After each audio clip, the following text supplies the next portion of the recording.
Hello बच्चों, तो कैसे हो आप सब? आई थिंक सब बढ़िया ही होंगे। ओके, तो देखिए बच्चे, आज मैं फिर से आपके साथ एक नया कंसेप्ट लेके आई हूँ जो है मेरा कोऑर्डिनेट ज्योमेट्री। ठीक है, तो मैंने बोर्ड में ऑलरेडी मेंशन कर दिया कि मैंने कोऑर्डिनेट ज्योमेट्री आज करवाना है। और बच्चे, मैंने पीछे भी आपको ट्रिग्नोमेट्री और सर्कल का कंसेप्ट जो करवाया है, आप मुझे बता सकते हैं अगर आपको उसमें कोई भी डिफिकल्टी आ सकती है, या अगर आप चाहते हो कि नेक्स्ट में कौन से चैप्टर का वीडियो अपलोड करूं, आप मुझे वो भी बता सकते हो। और दूसरी बात, आप प्लीज कमेंट जरूर करा करें और मेरी वीडियो को एंड तक जरूर देखिएगा।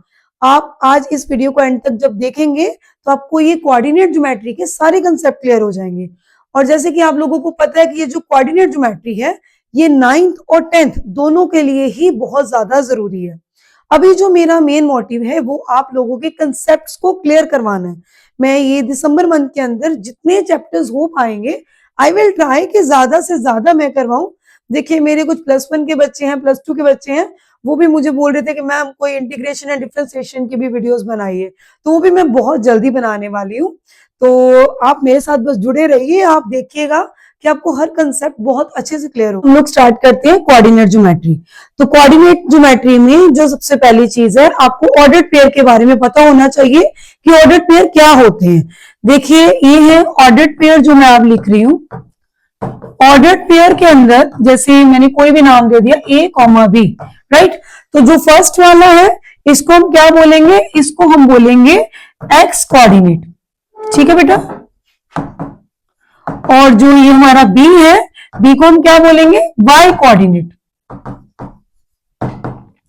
और जो हमारा एक्स कोऑर्डिनेट है उसको और किस नाम से जानते हैं हम लोग? एब्सिसा।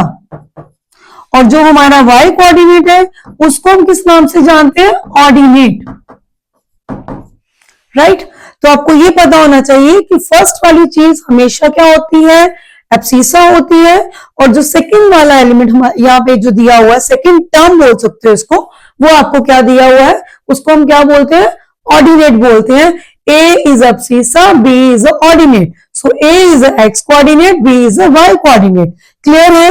ये चीज आपको पता है अगर, तो हम ये करेंगे। इसके बाद हम क्या करेंगे? इन ऑर्डर्ड पेयर को प्रेजेंट करना सिखाएंगे कि कार्टेशियन प्लेन के ऊपर आप किस तरह से इसको प्रेजेंट कर सकते हो। तो देखिए मेरे साथ, इस तरह से ये हमारा क्या है? एक कार्टेशियन प्लेन है, इसके ऊपर हमने दो एक्सेस बनाए हैं। एक को बोला जाता है एक्स एक्सिस। ठीक है बेटा। एक्स एक्सिस जो होती है, ये एक्स एक्सिस, एक्स और एक्स डैश, क्लियर है? जो एक्स डैश और एक्स इसकी हेल्प से जो बनती है उसको एक्स एक्सिस बोला जाता है, यानी कि इस तरह से। क्लियर है? तो जो हॉरिजॉन्टल वे होता है उसको एक्स एक्सिस बोला जाता है, और जो आपका वर्टिकल वे होता है उसको क्या बोला जाता है? वाई एक्सिस, यानी वाई और वाई डैश। क्लियर है? वाई और वाई डैश जो होता है इसको हम क्या बोलते हैं? वाई एक्सिस बोलते हैं। और इसी तरह से जो एक्स डैश एक्स यानी एक्स एक्सिस के ऊपर जो भी आपके नंबर्स लिखे हुए हैं, पॉइंट्स लिखे हुए हैं, इनको हम क्या बोल सकते हैं? इसको हम एब्सिसा का नाम भी बोलते हैं। ठीक है बेटा। तो ये होता है एब्सिसा। और जो वाई और वाई डैश से मिलकर बनता है इसको हम क्या बोलते हैं? इसको हम बोलते हैं ऑर्डिनेट। जैसा कि हमारा इस चैप्टर का नाम है कोऑर्डिनेट, यानी एक्स और वाई दोनों को मिला के, मतलब दोनों को मिलाने का मतलब एक्स और वाई दोनों की प्लॉटिंग जब हम एक ग्राफ पेपर के ऊपर करते हैं। ग्राफ पेपर का आपको पता है, ये ग्राफ शीट क्या होती है? तो ग्राफ पेपर के ऊपर जब हम इन ऑर्डर्ड पेयर की प्लॉटिंग करते हैं तो एक प्रॉपर हमारे पास कार्टेशियन प्लेन में हमें ये पता चल जाता है कि ये जो हमारी प्लॉटिंग है ऑर्डर्ड पेयर की, वो किस तरीके से की जाती है। क्लियर है? जैसे कि ये जो, पहले तो हमें इसकी नॉलेज ये होनी चाहिए कि यहाँ पे कुछ कोऑर्डिनेट्स होते हैं। जैसे ये जो है इसको हम क्या बोलते हैं? First quadrant. ठीक है बेटा। ये क्या होता है? हमारा फर्स्ट क्वाड्रेंट। और ये हमारा क्या होता है? Second quadrant.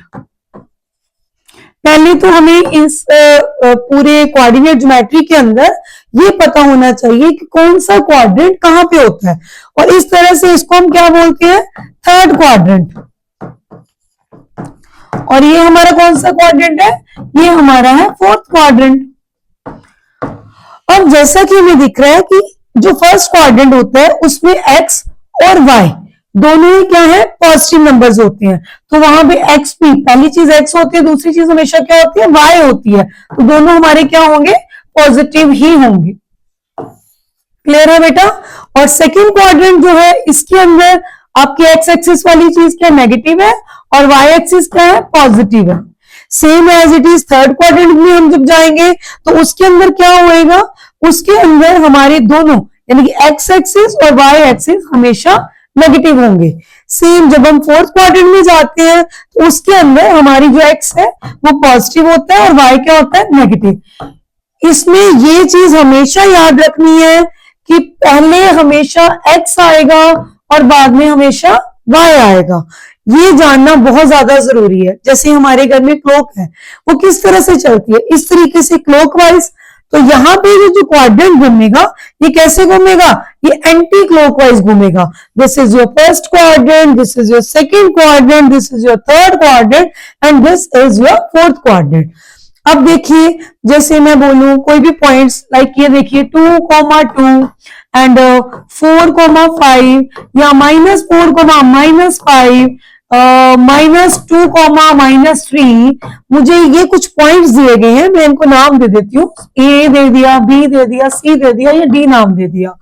तो मेरे को ना इन पॉइंट्स को, या एक ई पॉइंट ले लो 4,-5, मुझे इन पॉइंट्स को एक पूरी ये जो मेरा कार्टेशियन प्लेन है मुझे इसके ऊपर प्लॉट करना है।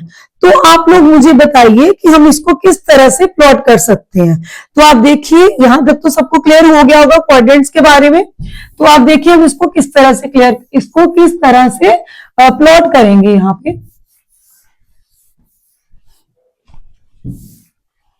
ठीक है बेटा।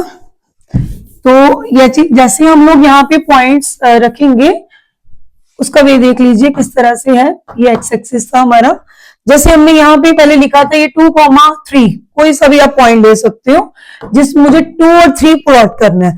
और मुझे पता है हमेशा क्या होता है, पहले एक्स होता है फिर क्या होता है, वाई होता है। तो 2 कहाँ पे है, एक्स एक्सिस में यहाँ पे है, ये एक्स एक्सिस का 2 और वाई एक्सिस का, जैसे मैं डॉट लगा के आपको बता देती हूँ, वाई एक्सिस में 3 कहाँ पे, यहाँ पे। तो ये जो मेरा पॉइंट बन जाएगा ये क्या बनेगा 2,3, जिसको मैं बाद में आप इसको रब भी कर सकते हो अगर आप करना चाहते हो तो। ठीक है बेटा। तो आप इसको ए नाम दे दोगे। क्लियर है। वो मैंने आपको समझाने के लिए एक डॉट्स में बताया, आप चाहो तो कर भी सकते हो डॉटेड, लाइट डॉटेड में, अदरवाइज ऐसे भी रहने दे सकते हो। बी क्या है 2,2, तो 2 कहाँ पे है, एक्स एक्स मतलब पहला एक्स है, दूसरा क्या होता है वाई। तो 2,2 यहाँ पे होगा, तो यहाँ आप क्या लिख दोगे 2,2। तो ये पॉइंट जो है वो यहाँ पे आ जाएगा। पहले आप पॉइंट्स को जरूर बता दीजिए कि पॉइंट जो है इसके अंदर किस तरीके से है। ये देखिए जो बी पॉइंट है वो आपका लाई कहाँ पे करता है, पहले तो आपको ये पता होना चाहिए। जो बी पॉइंट है ये देखो यहां से ये बी पॉइंट है, तो फिर आप यहाँ पे नाम क्या दोगे, इसको नाम दोगे आप 2,2 का, क्योंकि बी मैंने 2,2 बोला है। उसके बाद सी पॉइंट है 4,5, तो 4 कहाँ पे है, यहाँ, और 5 कहाँ पे है, यहाँ। तो ये हमारा कौन सा पॉइंट बन गया 4,5 यानी कि सी पॉइंट। डी पॉइंट के लिए मैंने बोला -4 -5, मुझे पता है दोनों चीजें नेगेटिव थर्ड क्वाड्रेंट में होंगी। तो थर्ड क्वाड्रेंट में अगर नेगेटिव है तो यहाँ पे -4 ये रहा और -5 ये रहा, तो -4 और -5 का पॉइंट ये आ गया। और यहाँ पे आप इसको नाम क्या दोगे, इसका नाम क्या दिया आपने डी, यानी -4, -5। क्लियर है। 4, -5, 4 पॉजिटिव कहाँ पे, यहाँ पे है, यानी पहले पॉजिटिव फिर नेगेटिव। वो कौन से क्वाड्रेंट में है, फोर्थ क्वाड्रेंट में। बस आपको ये पता होना चाहिए कि अगर आप ऐसे भी हिंट दे सकते हो कि ये दोनों पॉजिटिव है तो ऑब्वियसली फर्स्ट क्वाड्रेंट में होंगे, ये दोनों पॉजिटिव है तो फर्स्ट क्वाड्रेंट में होंगे, ये दोनों भी पॉजिटिव है, पॉजिटिव यानी प्लस वाली जिसके साथ माइनस का साइन ना लगाओ, तो वो भी फर्स्ट क्वाड्रेंट में है। अगर दोनों ही नेगेटिव है तो वो हमारे थर्ड क्वाड्रेंट में होंगे।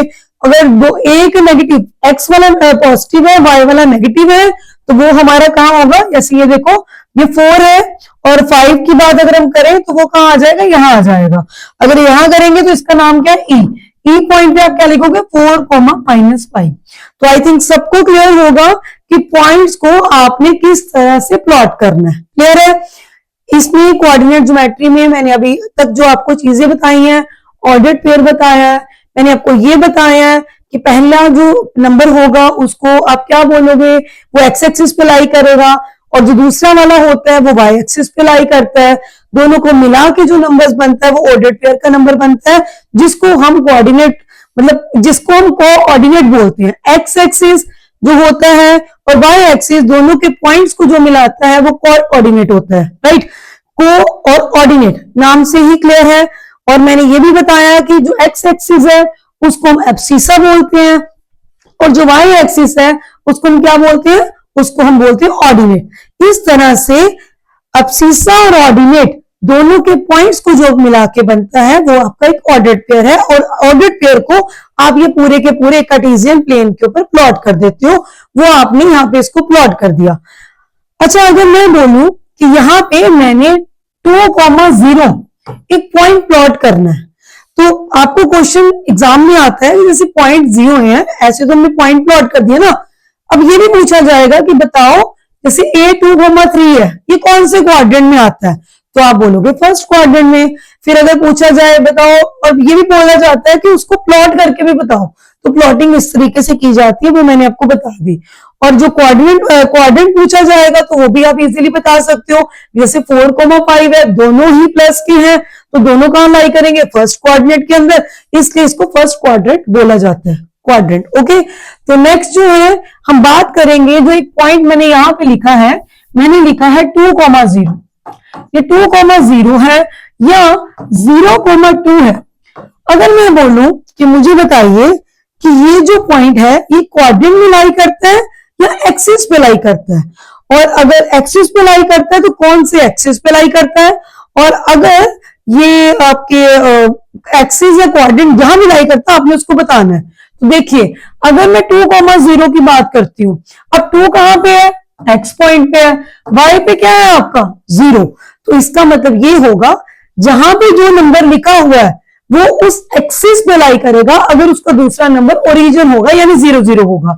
जैसे नंबर 2,0 है तो 2 कहां आ गया, 2 यहां पे आ गया, और 0,0 हमें पता है सबका 0 यहीं पे होता है, तो ये हमारी कौन सी एक्सिस पे 2,0 लाई कर रहा है, ये हमारा कौन सा एक्सिस है, एक्स एक्सिस। ये कौन सा एक्सिस आ जाएगा, एक्स एक्सिस, या आप इसको एब्सिसा का पॉइंट भी बोल सकते हो। क्लियर है।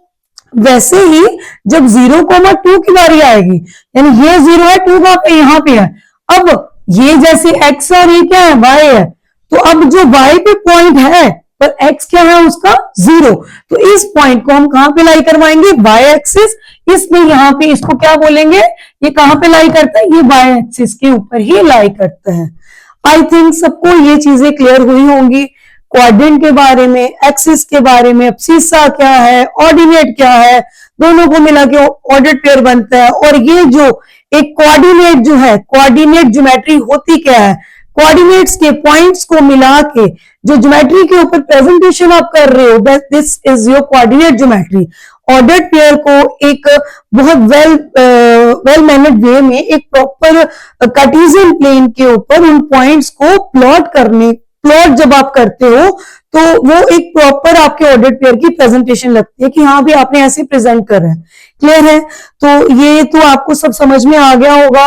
अगर बाई चांस आपको कोई क्वेश्चन आ जाता है कि आपको पॉइंट्स को प्लॉट करना है और आपने बताना है कि उससे जो फिगर एक ऑब्टेन होती है तो वो कौन सी फिगर है, तो आप उसके बारे में इजीली बता सकते हो। ठीक है, तो चलिए नेक्स्ट मैं जो इसी कंसेप्ट के आगे करवा रही हूँ वो है इसके कुछ इन्हीं ऑर्डर्ड पेयर का यूज करके कुछ फॉर्मूलाज बनते हैं जो आपके, ये तो क्लास 9 के टॉपिक के अंदर ये सारी चीजें आ जाएंगी।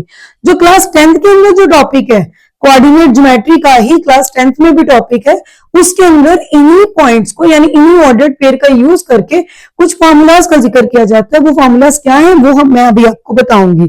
तो देखिए इसके अंदर क्या है, अब इसके अंदर हम जो बात करने वाले फॉर्मूलाज की 10th क्लास के अंदर, तो हमारा जो फर्स्ट फॉर्मूला है वो है डिस्टेंस फॉर्मूला। अब ये डिस्टेंस फॉर्मूला जो होता है वो होता क्या है, देखिए एक लाइन है और मैंने बोला यहाँ पे ए और बी 2 पॉइंट्स दिए गए हैं, और फर्स्ट पॉइंट जो है उसको आप ऑब्वियस सी बात है अगर 2 पॉइंट्स की बात करेंगे या मानो 2,3 ले लो या 4,5 ले लो, कुछ भी पॉइंट्स ले लीजिए, और मैंने कहा इन दो पॉइंट की हेल्प से आपने डिस्टेंस बताना है। नॉर्मल अगर हम बात करते हैं तो हमें कोई लाइन दी हो तो हमें बोला जाए भी इसका डिस्टेंस बताइए क्या होएगा, तो हम क्या करते हैं, स्केल पकड़ लेते हैं और स्केल की हेल्प से उसको माप लेते हैं, है ना, मेजरमेंट उसकी कर लेते हैं। या हमारे पास लाइक ये जो हम लोग यूज करते हैं चीजें मेजरमेंट करने के लिए, उसका इस्तेमाल कर लेते हैं, है ना। अब यहाँ पे क्या है, ये पॉइंट्स की बात करी गई है कि ये पॉइंट है और ये पॉइंट है। अब हमें इसको क्या करना है, इसकी मेजरमेंट करनी है कि ये कितना होगा, मतलब इसका जो डिस्टेंस है, ए से बी का जो डिस्टेंस है वो आप कैसे पता कर सकते हो, by the use of the coordinate points. जो भी यहाँ पे पॉइंट्स आपको दिए होंगे उसकी हेल्प से आप, मतलब उसके थ्रू आउट आप कैसे एक लाइन का डिस्टेंस पता कर सकते हो। तो देखिए जो हमारा जो फर्स्ट पॉइंट होता है, अब मैं आपको प्रॉपर इसका फॉर्मूला बताऊंगी कि किस तरीके से आप इसको बता सकते हो। देखिए जैसे यहाँ पे मैंने एक लाइन लगाई और मैंने इसको नाम दे दिया ए और मैंने इसको नाम दे दिया बी, और ये जो है ये है x1, y1 और मैंने इसको नाम दे दिया x2, y2। कहने का मतलब ये हुआ कि जो भी ए का पॉइंट होगा उस पहले पॉइंट को आप x1, y1 मानोगे और जो दूसरा पॉइंट होगा उसको आप x2, y2 मानोगे। अब जो डिस्टेंस फॉर्मूला होता है वो क्या होता है, डिस्टेंस फॉर्मूला का मतलब हमें ए बी बताना है, मुझे क्या बताना है, ए से बी इसका डिस्टेंस बताना है। तो इसका फॉर्मूला जो है इस तरीके से आप पहले अंडर रूट लगाओगे, अंडर रूट लगाने के बाद आप क्या करोगे, x2 माइनस x1 का whole square plus y2 minus y1 इसका होल स्क्वायर। ये एक फॉर्मूला है डिस्टेंस फॉर्मूला, जिसकी हेल्प से आप इसका डिस्टेंस पता कर सकते हो। अब कुछ बच्चे बोलेंगे कि मैम हमारी बुक में या हमें जो है ये फॉर्मूला भी करवाया गया है, ये वाला जिसमें लिखा हुआ x1 माइनस x2 का whole square plus y1 minus y2 का होल स्क्वायर। कोई बात नहीं बेटा, आप ये वाला फॉर्मूला भी कर सकते हो। अब मैंने इन दोनों फॉर्मूला से, यानी फॉर्मूला एक ही है, ये कोई वो फर्क नहीं है, बस पॉइंट्स का फर्क आ गया कि x2 में से x1 माइनस करा, यहाँ पे x1 में से x2 माइनस करा। अब मैं बताऊंगी कि किस तरीके से, जैसे ये देखिए अगर मैं ए के पॉइंट में 2,3 ले लेती हूँ और इसमें ले लेती हूँ 4,5, मतलब मैं इसी क्वेश्चन को आपको दोनों तरीके से करके बताऊंगी कैसे है। अगर मैं इसको इस फॉर्मूले से, यानी फर्स्ट वाला ये वाला फॉर्मूला है, इसकी हेल्प से निकालती हूँ तो मेरा क्या आएगा, x2 कौन है आपके पास, यानी 4, यानी 4 माइनस x1 कौन है आपके पास, 2, 4 minus 2 same as it is. y2 कौन है आपके पास, 5 और y1 कौन है आपके पास, 3। जब मैंने इसको सॉल्व करा तो 4 में से इसको होल स्क्वायर भी लिखोगे, 4 में से 2 गया तो कितना आया, 2 का स्क्वायर करा तो 4 आ गया, 5 में से 3 गया तो कितना आया, 2 का मैंने स्क्वायर करा तो कितना आ गया, 4 आ गया। इस तरह से जो मेरा यहाँ पे बन गया 4 प्लस 4 क्या बन गया, 8 बन गया, अंडर रूट में 8 आ गया। क्लियर है। अब सेम ये वाला फॉर्मूला जब मैं यूज करूंगी तब मैं कैसे करूंगी, तब मैं ए बी को कैसे फाइंड आउट करूंगी, देखिए कैसे करूंगी। जैसे x1 माइनस x2, x1 कौन है, 2 माइनस 4 का होल स्क्वायर प्लस मैंने 3 माइनस 5 करा, 3 माइनस 5 का होल स्क्वायर। तो ध्यान से देखिएगा फॉर्मूले में कोई इतना वो नहीं है, पॉइंट्स को इधर उधर करा हुआ है, पर आंसर दोनों के ही सेम आएंगे। जैसे 2 में से 4 गया तो कितना आ जाता है, -2 आ जाता है। तो बच्चे -2 को जब आप 2 टाइम मल्टीप्लाई करते हो तो आपके पास 4 ही आता है, क्योंकि अगर किसी भी नंबर एक्सपोनेंट आपने करा हुआ है, किसी भी नंबर की अगर जो एक्सपोनेंट पावर है वो इवन में होती है, अगर वो बेस वाला जो नंबर है वो माइनस में है और पावर जो है वो इवन नंबर यानी 2, 4, 6, 8 में दी है, तो उसका आंसर हमेशा ही पॉजिटिव आएगा, उसका आंसर कभी भी नेगेटिव में नहीं आएगा। और अगर कोई बेस की जो वैल्यू है वो माइनस में है और उसकी जो पावर है वो ओड वन में दी हुई है, ओड का मतलब 3 हो गया, 5 हो गया, 7 हो गया, लाइक इस तरह से, तो उसका आंसर हमेशा नेगेटिव में आएगा। ये छोटे छोटे बेसिक्स हैं जो आपको जानने की बहुत ज्यादा जरूरत है। समटाइम इन छोटे छोटे बेसिक को ना जानने की वजह से हम पूरे क्वेश्चन को गलत कर देते हैं। तो क्या होगा, 2 माइनस 4 का स्क्वायर -2 का स्क्वायर प्लस 3 माइनस 5 का स्क्वायर, इट्स -2 का स्क्वायर। तो यहाँ पे ये क्या बन गया, हमारे पास 4 बन गया, ये भी क्या बन गया 4। तो आंसर आपका क्या आ जाता है, सेम ही आ जाता है, आंसर में कोई भी फर्क नहीं आता। आप इसको देख सकते हो, इस तरह से ये जो फॉर्मूला है डिस्टेंस फॉर्मूला है, डिस्टेंस फॉर्मूला कब लगता है, जब आपको कोई भी लाइन सेगमेंट दिया है और उसके अंदर 2 पॉइंट दिए गए हैं और उसका डिस्टेंस फाइंड आउट करने के लिए बोला गया। समटाइम क्या होता है कि हमारे पास डिस्टेंस ऑलरेडी गिवन होता है, तो हो सकता है हमें x1 का पॉइंट, x1 y1 का पॉइंट निकालने को बोला जाए, या हो सकता है आपको x2 y2 का पॉइंट निकालने को बोला जाए। तो जब हम क्वेश्चन करेंगे तो मैं आपको बहुत डिटेल में इन क्वेश्चंस को फिर से दोबारा से बताऊंगी। जैसे ए बी है तो इसकी वैल्यू ऑलरेडी हो सकता है गिवन हो, और हो सकता है इसमें से एक्स एक्सिस या वाई एक्सिस लिखा हो। कभी भी डिस्टेंस फॉर्मूला के क्वेश्चंस में एक्स एक्सिस लिखा होगा तो उसका मतलब होता है x, 0, मतलब वहां पे x तो है पर वहां पे y नहीं है, इसलिए उसके जो ऑर्डर्ड पेयर बनेंगे वो क्या बनेंगे, x, 0। उसी तरह से अगर आपके किसी भी क्वेश्चन में डिस्टेंस फॉर्मूला के y एक्सिस लिखा हुआ है, उसका मतलब क्या होता है, वहां पे y तो है पर x वहां पे नहीं है, तो उसके ऑर्डर पेयर क्या बनेंगे, 0, y। अब कुछ बच्चे क्या गलती करते हैं, जैसे मैं पढ़ाती हूँ, मैं जैसे टेस्ट लेती हूँ और वो टेस्ट चेक जब करने बैठती हूँ तो क्या लिखा होता है कि x एक्सिस लिखा है तो वहां तो लिख देते हैं x, 0, चलो जी चलता है। जो y एक्सिस लिखा होता है ना तो y, 0 लिख देते हैं। अरे नहीं, y हमेशा सेकंड वाले नंबर पे ही लाई करता है, यानी पहली चीज हमेशा x होती है, दूसरी चीज हमेशा क्या होती है, y होती है। इस तरह से y एक्सिस जब भी बोला जाए वहां आपने क्या लिखना है, 0, y, और x एक्सिस को x, 0। उसी के थ्रू आप इस क्वेश्चन को कर सकते हो, क्योंकि कुछ क्वेश्चन में लिखा हुआ है कि find the distance and you have given a like x axis and y axis, तो वो पॉइंट्स आपको खुद लिखने पड़ते हैं, जैसे x, 0 और 0, y। क्लियर है? तो ये था हमारा डिस्टेंस फॉर्मूला। अब जो नेक्स्ट फॉर्मूला की बात मैं करने जा रही हूँ, जो क्लास 10th के अंदर आ रहा है, वो फॉर्मूला है हमारा section formula. Now what is a section formula? तो जो सेक्शन फॉर्मूला होता है उसमें होता क्या है, सो प्लीज देखिए बोर्ड पे,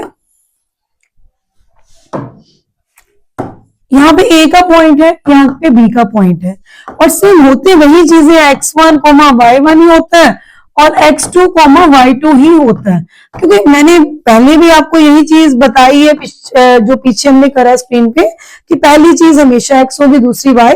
पर अगर 2 ऑर्डर्ड पेयर दिए हुए हैं, यानी a और b नाम के 2 दिए हैं, तो वहां आप उसको x1, x2, y1, x1 और y1 और x2 और y2 लिख सकते हो, उसी वे में लिखना पड़ेगा।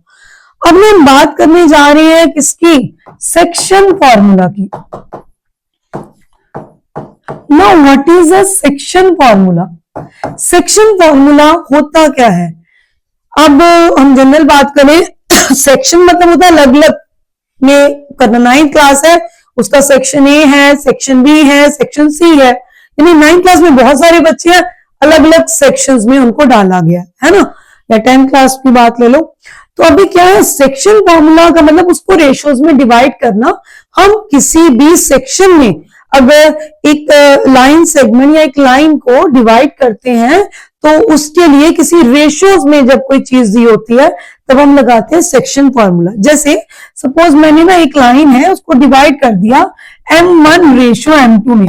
आपके कईयों की बुक में mn भी लिखा होता है या m1 m2 भी लिखा होता है, सेम चीज होती है, कोई वो फर्क नहीं है, बस रेशियो की बात है।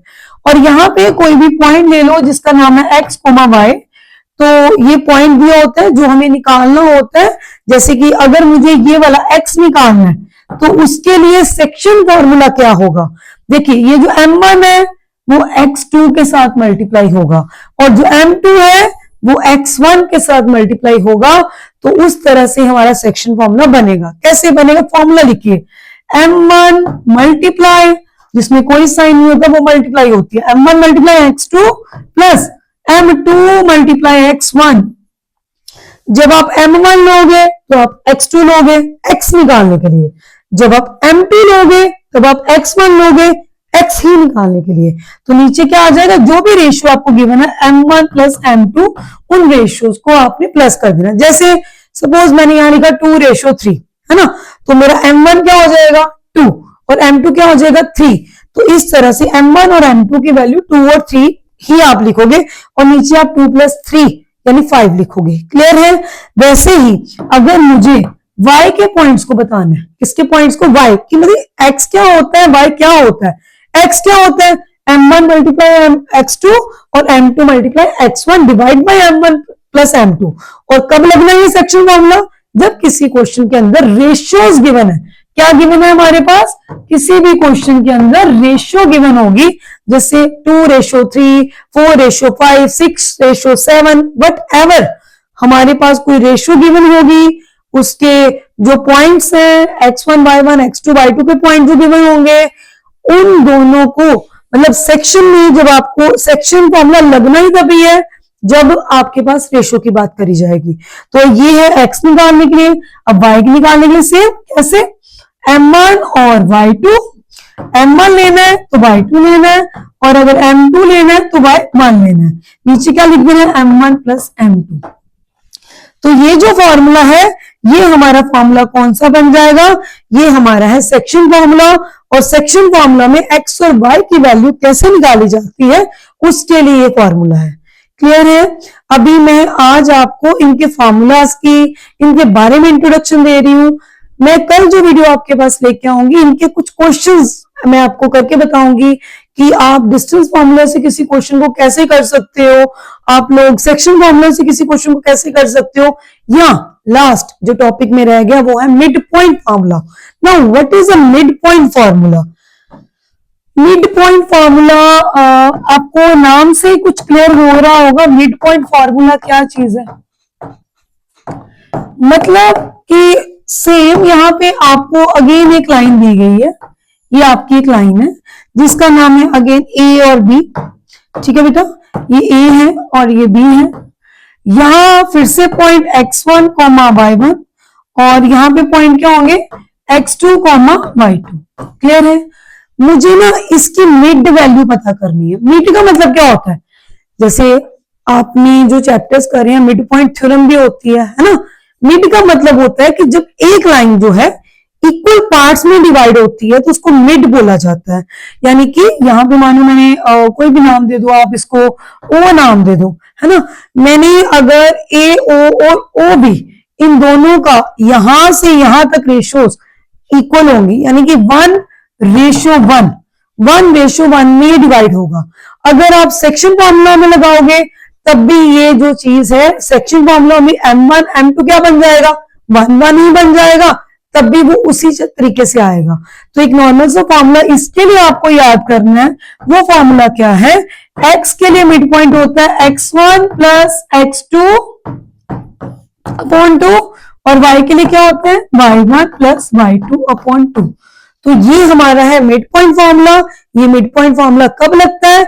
जब सेम रेशियोज की बात हो। ठीक है, जैसे ना आपके पैरेललोग्राम का एक एग्जांपल है आपकी बुक में क्लास 10th में, उसमें क्या है कि पैरेललोग्राम की बात करी गई है और कुछ उसके पॉइंट्स की बात करी गई है कि आपको फाइंड आउट करने हैं उसके अंदर। तो वहां ना हमें पता है कि जो पैरेललोग्राम के जो डायगोनल होते हैं वो बाइसेक्ट करते हैं ईच अदर, और अगर बाइसेक्ट करते हैं तो एओ ओबी, यानी जैसे ये लाइन एक डायगोनल वे में होगी एओ ओबी, और वैसे ही ओसी और ओडी उनकी रेशियो इक्वल होती है। वहां पे मिड पॉइंट फॉर्मूला हमने लगाया हुआ है, वो जब हम क्वेश्चन करेंगे तो आपको डिटेल में पता लग जाएगा। आज फिलहाल के लिए मैंने ये इंट्रोडक्शन आपको दी है। क्यों दी है? सो दैट आपको पता चल पाए सेक्शन फॉर्मूला का यूज कहां पे करते हो, मिड पॉइंट फॉर्मूला का यूज कहां करते हो, और हमारा डिस्टेंस फॉर्मूला उसका यूज आप क्वेश्चन में किस तरह से कैसे करोगे। और सबसे पहले जो इंपॉर्टेंट चीज मैंने आपको यहाँ पे समझाई है वो क्या बताई है? वो मैंने आप लोगों को इस कार्टेशियन प्लेन के बारे में बताया है कि मुझे अगर बोला जाए कि आपको कुछ पॉइंट जो है ग्राफ के ऊपर प्लॉट करने हैं तो हमें प्लॉटिंग करनी तो आनी चाहिए ना, और हमें ये भी पता होना चाहिए जहां जहां आप प्लॉट कर रहे हो उन पोर्शंस का, उन पार्ट्स का नाम क्या है। जैसे मैंने क्वाड्रेंट, फर्स्ट क्वाड्रेंट की बात करी तो उसके अंदर दोनों पॉजिटिव है। सेकंड क्वाड्रेंट की बात करी तो उसके अंदर x नेगेटिव है, y पॉजिटिव है। थर्ड क्वाड्रेंट की बात करी उसके अंदर क्या होता है? दोनों नेगेटिव होते हैं, x भी और y भी। उसके बाद मैंने बात किसकी करी थी? फोर्थ क्वाड्रेंट की बात करी थी, जिसके अंदर पहले x आता है तो वो पॉजिटिव होगा और y नेगेटिव होगा। और क्या हमने बात करी थी? ओरिजिन पॉइंट्स के बारे में। ओरिजिन, हाँ, एक जो चीज मैंने यहाँ पे मेरी छूट गई कि ये जो x एक्सिस और वाई एक्सिस जिस पर्टिकुलर पॉइंट पे मीट करेंगे, दिस इज ओरिजिन पॉइंट, यानी 0,0 जो होता है वो क्या होता है, हमारा ओरिजिन पॉइंट होता है। इस ओरिजिन पॉइंट पे ये एक्स एक्सिस और वाई एक्सिस मीट करते हैं। जब आपको एमसीक्यूज में क्वेश्चन आते हैं तो इस तरह के क्वेश्चन पूछे जाते हैं, तो आपको इनका रिप्लाई करना पड़ता है, तो हम थोड़ा सोच में पड़ जाते हैं। तो एमसीक्यूज कोऑर्डिनेट ज्योमेट्री के करना बहुत इजी है। तो सब बच्चे इन कंसेप्ट को बहुत अच्छे से पढ़िएगा और ध्यान से देखिएगा किस चीज को कैसे करना है। और किसी को भी कुछ भी समझने में कोई भी प्रॉब्लम आ रही है तो आप नीचे कमेंट बॉक्स में प्रॉपर वे में बता सकते हो कि मैम हमें ये प्रॉब्लम आ रही है, तो हम उसका सोल्यूशन निकालेंगे। क्लियर है? और आगे हम कल के जो वीडियो होगा उसमें मैं आपको क्वेश्चन समझाऊंगी। और सब बच्चे अगर वीडियोस को लास्ट तक देखा करेंगे तभी उनको समझ में आया करेगा। अगर आप बीच में वीडियो को छोड़ देते तो आपको पता ही नहीं लगेगा कि मैं क्या चीज आपको पढ़ा पा रही हूँ। और नेक्स्ट वीडियो में जब क्वेश्चंस आएंगे, अगर बेसिक क्लियर नहीं ना होंगे बेटा तो आप क्वेश्चंस को नहीं कर सकते हो। तो हर बच्चे के लिए मैथ्स में बेसिक क्लियर होना बहुत जरूरी है। बेसिक क्लियर होंगे तो आपकी बुक में क्वेश्चंस खुले होंगे, आप आराम से कर सकते हो। डाउट होगा तो आप मुझे मेंशन कर सकते हो कि मैम इस एक्सरसाइज का ये क्वेश्चन बता दो, तो मैं आपको बता दिया करूंगी। ओके बेटा, तो thank you very much. Please like, subscribe and share my channel and comment also, जो सबसे मस्ट है। ओके, थैंक यू बेटा, टेक केयर, बाय बाय।